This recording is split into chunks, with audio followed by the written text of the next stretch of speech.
How to restore the lost or deleted notes in iOS 26. So let's start the video. First of all, go to app library. Now here click on utilities folder. Now here click on settings app.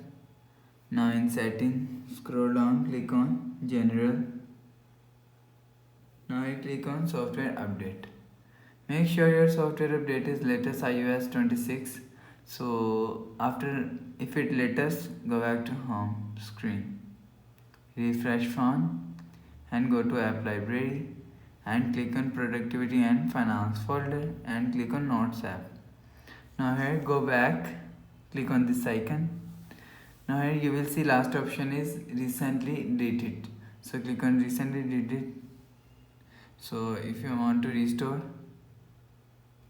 and go back and click and hold and click on edit and click on here and click on move and new folder.